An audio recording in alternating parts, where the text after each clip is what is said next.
Hello friends, study hacker fact channel में आप सभी का स्वागत है। आज का हमारा टॉपिक रहेगा एआई मींस आर्टिफिशियल इंटेलिजेंस में what are the history of AI, कि एआई की हिस्ट्री क्या है उसको हम ब्रीफ में एक्सप्लेन करेंगे। हिस्ट्री का मीन्स आप ये कह सकते हो कि एआई कब स्टार्ट हुआ, कब इसका इन्वेंशन किया गया, कौन से स्टेज पर या कौन से ईयर में किसने क्या इन्वेंशन किया, ईच एंड एवरीथिंग। तो चलिए वीडियो को स्टार्ट करते हैं और देखते हैं द हिस्ट्री ऑफ एआई, कि एआई की हिस्ट्री क्या है। AI is not a new word. जो ये एआई वर्ड है, it is not a new word. ये कोई न्यू वर्ड नहीं है, कोई नया वर्ड नहीं है। Not new and not new technology for the researches, और रिसर्चेस के लिए ना ही कोई नई टेक्नोलॉजी है। इसका मतलब ये है कि नाउ डेज जो हम यूज कर रहे हैं एआई को, वो कोई एक नया वर्ड नहीं है, कोई नई टेक्नोलॉजी नहीं है रिसर्चेस के लिए, साइंटिस्ट के लिए। क्यों? क्योंकि वो उस पर यूज करते रहते हैं। उन्होंने इसको इन्वेंट किया, मीन्स उसको कुछ ना कुछ एक्सपीरियंस था, कहीं ना कहीं उन्होंने इसको यूज किया होगा, इसकी थिंकिंग की होगी, तभी ये एआई जो है वो बना। एक न्यू वर्ड, एक नई टेक्नोलॉजी हम सबके सामने आई, बट न्यू टेक्नोलॉजी नहीं थी, न्यू वर्ड नहीं था ये किसी भी रिसर्चर्स के लिए।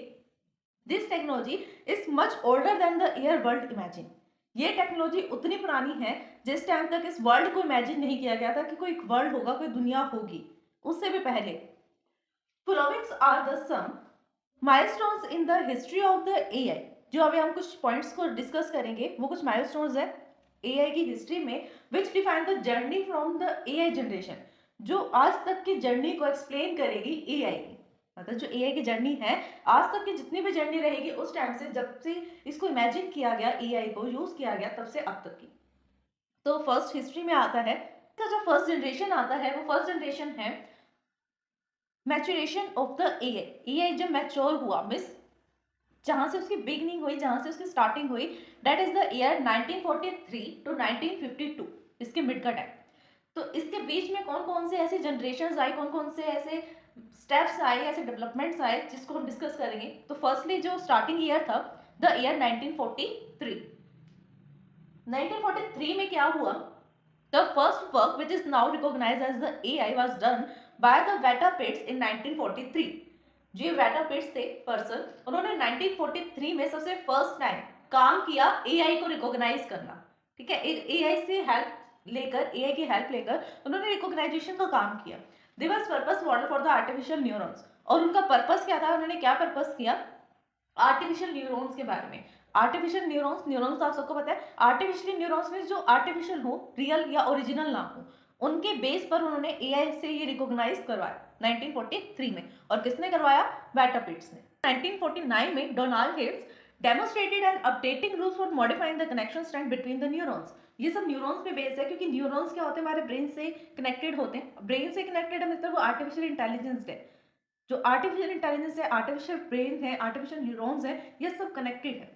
तो डोनाल्ड हिम ने क्या करा? Demonstrated and updating rule for modification the connection of the strand of neurons. दो न्यूरॉन्स या दो से ज्यादा न्यूरॉन्स के बीच में जो कनेक्शन है, कनेक्टिविटी है, उनकी स्ट्रेंथ को और ज्यादा इंक्रीज करने के लिए रूल को अपडेट किया गया। His rule is called the हीवल्स लर्निंग। उनके रूल को क्या कहा गया? हीवल्स लर्निंग। फिर 1950 में, 1950 में एलन ट्यूरिंग जो थे पर्सन, उन्होंने एक टास्क पब्लिश किया, एक गेम पब्लिश की, जिसको हम एलन ट्यूरिंग गेम के नाम से भी जानते हैं। उनका पर्पस ये टेस्ट करना था कि क्या ह्यूमंस और कंप्यूटर, कौन इंटेलिजेंस है इन दोनों में से?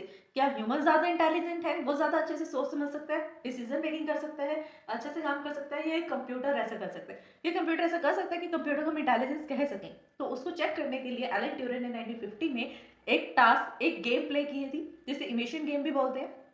फिर आता है सेकंड स्टेज। सेकंड स्टेज में फर्स्ट है मैच्योर, जहां पर एआई मैच्योर हुआ, थोड़ा बहुत पनपना स्टार्ट हुआ। फिर आता है एआई का बर्थ, एआई का जन्म हुआ, बर्थ हुआ एआई का। कब हुआ? 1952 में। 1952 से लेकर 56 तक की कहानी हम देखेंगे। तो फर्स्ट ईयर में आता है 1955। 1955 में क्या हुआ? And Allen Newell and Herbert created the first AI program. जो अभी जो दो पर्सन्स थे, उन्होंने 1955 में and Allen Newman and Herbert created the first AI program. इन दोनों ने सबसे फर्स्ट एआई प्रोग्राम जो है क्रिएट किया था 1955 में, which was name as logical theory, logic theorist, जिसको लॉजिक थ्योरिस्ट के नाम से भी जाना गया। This program prove 28 of 52 maths theorem. इसने 52 में से 28 काउंटिंग देखो कितनी इसने प्रूव की, 52 थ्योरम्स उसको चेकिंग के लिए दी गई प्रूव करने के लिए, तो उसने 28 को एग्जैक्टली प्रूव कर दिया। इसका मतलब क्या है, यहाँ से हमें पता लग गया कि जो एआई है वो वर्किंग करता है, आर्टिफिशियल न्यूरॉन्स भी होते हैं और आर्टिफिशियल इंटेलिजेंस मशीन भी होती हैं, बनाई जा सकती हैं। ठीक है, तो अगर एआई का एक ऐसा प्रोग्राम, एक सिंपल सा छोटा सा प्रोग्राम, फर्स्ट एआई प्रोग्राम 52 में से 28 थ्योरम्स को वो प्रूव कर सकता है, देन अगर उसको लर्निंग दिया जा सके, उनको टीचिंग दी जा सके, सिखाया जा सके, देन वो और भी काम को इजीली कर सकते हैं। ठीक है, फिर आता है 1956 की बात। तब क्या हुआ, तब word AI first adopted by the American computer scientist. अब फर्स्ट एआई का प्रोग्राम तो बन गया, लेकिन उसको लॉजिक थ्योरी के नाम से जाना गया।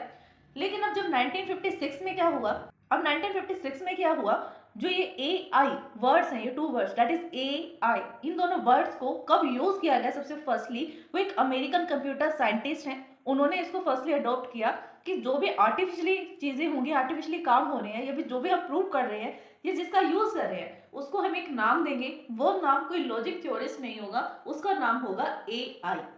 ठीक है, तो हमें पता लग गया कि जो भी लॉजिकल थिंग्स होती हैं, लॉजिकल प्रोग्राम्स होते हैं, उसको नाम कब दिया और किसने दिया, 1956 में अमेरिकन कंप्यूटर साइंटिस्ट ने उसको एआई नाम दिया, फर्स्टली अडॉप्ट किया कि हम इसको एआई के नाम से जान सकते हैं। फिर जो नेक्स्ट जनरेशन आई उसको गोल्डन ईयर के नाम से जाना जाता है, गोल्डन ईयर अर्ली इंथुजियाज्म, 1956 से लेकर 1974 तक। 1966 में क्या हुआ, the researchers ambiences developing the algorithm which can solve the math problem. अब जो साइंटिस्ट हैं उन्होंने एआई का जो प्रोग्राम बनाया, वो एक डेवलपिंग एल्गोरिथम, उसकी हेल्प से वो क्या कर रहे थे, मैथ्स की प्रॉब्लम को सोल्व कर पा रहे थे। जो भी उन्होंने एल्गोरिथम को डेवलप किया, that is machine learning algorithms जो हम बोल सकते हैं, उन एल्गोरिथम्स को जो डेवलप किया गया उसकी हेल्प से हम क्या कर सकते हैं, मैथ्स की प्रॉब्लम को सोल्व कर सकते हैं। कोई भी मैथ्स की प्रॉब्लम जैसे साइन थीटा, कोस थीटा या जैसी भी प्रॉब्लम्स हो सकती हैं। That is created the first chatbot in 1966। Joseph ने क्या करा, सबसे फर्स्ट चैटबॉट बनाया 1966 में, जिसका नाम था एलिजा। ठीक है, किसने बनाया, जोसेफ ने। और कब बनाया, 1966 में, जो पूरे वर्ल्ड का सबसे फर्स्ट चैटबॉट था, उसका नाम क्या था, नेम वाज द एलिजा, उसका नाम एलिजा था। फिर 1972 में, ईयर 1972 में क्या हुआ, फर्स्ट इंटेलिजेंस ह्यूमनॉइड रोबोट को डिस्कवर किया गया, बिल्ड किया गया जापान में, जिसका नाम WABOT-1 था। ठीक है, वेबॉट 1। अभी देखो 1966 में एक चैटबॉट बनाया गया जिसको नाम दिया गया एलिजा, किसने बनाया था, उसको जोसेफ ने। फिर उसके बाद थोड़ा और इंक्रीज हुआ, सबसे फर्स्ट इंटेलिजेंस जो ह्यूमन की तरह दिखेगा, ह्यूमनॉइड, जो ह्यूमन की तरह दिखता है उसको ह्यूमनॉइड बोलते हैं। तो फर्स्ट इंटेलिजेंट ह्यूमनॉइड रोबोट बनाया गया जापान में, और उसका नाम क्या था, वेबॉट 1। आई थिंक स्टूडेंट्स आज के लिए इतना बहुत है। नेक्स्ट जितने भी इसकी जनरेशन है वो नेक्स्ट वीडियो में डिस्कस करेंगे। अगर इस वीडियो को समझने में आपको कोई भी डाउट आता है देन आप हमें कमेंट कर सकते हैं। Thanks for watching my video.